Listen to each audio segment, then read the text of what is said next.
The solo victory cash cups are back, and they are better and easier to win earnings in than ever. Today I'm going to go through everything to do with round 1 of the solo victory cash cups and qualifying to the round 2. If you enjoy, make sure you subscribe, and let's get right into it. So the first segment is 2 hours, and you can play a maximum of 7 games. Last season, only the top 1,000 players qualified to round 2. This season, the top 7,500 players qualified to round 2. This makes it so much better for new players to make earnings, and I'm on board with it. The qualification to round 2 on EU was 67 points last week, and on NA Central it was 55 points last week.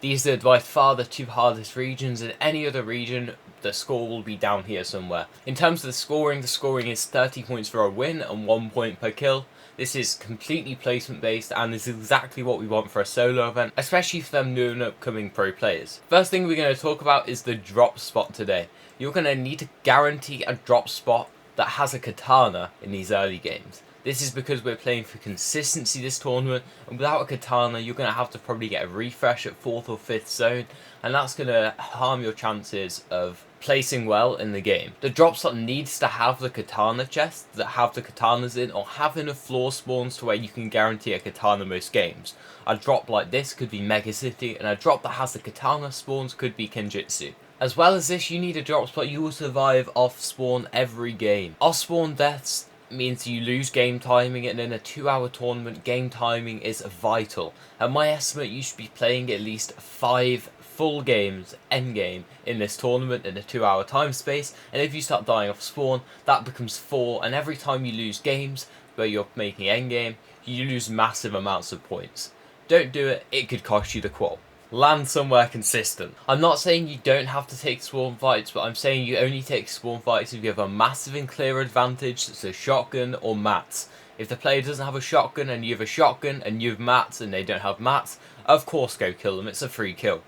But don't take any chances that mean you might die and lose the game timing that I've been talking about. The massive misconception here is you need to drop a 20 bomb in your first game, and that is just not true.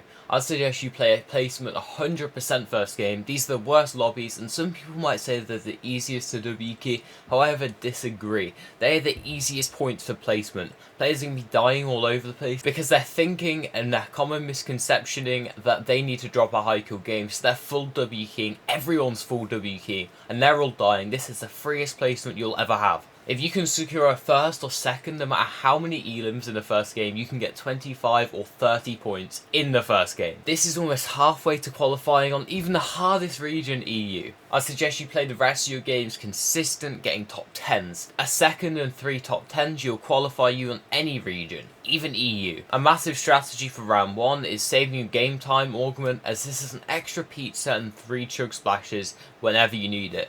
It's like 2 extra heal slots in your inventory at all time. In terms of the mid game, this bit is quite simple. You've got to play super chill and only box up when you can see 3 other people boxed up. This is a pretty well known rule, and it means that you're not the only one boxed up in the lobby, and you're not near too many people. If you're the only one boxing you up, you're going to have all the W keys looking at your box like, this guy is boxed up in 3rd zone, he must be bad.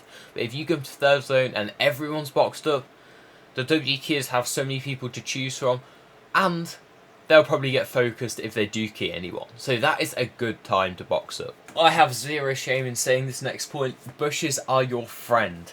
You need to be using bushes if you want to qualify, as they are literally a free box and might secure you a free kill. There is no shame in bush camping. It saves you mats, it gets you free kills, and it makes you survive to lane game. We're competing for money here, guys. Back to my earlier point about katanas. If you haven't found a katana this game, say you land Mega City and got unlucky that game and don't have a katana, I suggest you find someone boxed up in wood in the mid game, because this is most likely a bad player, and this is where you've got to play with confidence. Confidence is completely key when W keying. You've got to scout out the area, then apply pressure to them, then fight them confidently. When players are being fought confidently, they tend to make mistakes and get nervous, mess up edits. This is your opportunity. You've got to play confidently and make them scared. Find a W keyer within, and also finish the fight super fast, otherwise you're going to get third partied. The endgame's pretty simple in round 1. You've got to rotate on the higher layers in endgame, but not second height. Second height's the worst spot to be because you've got height, usually with the pulse rifle,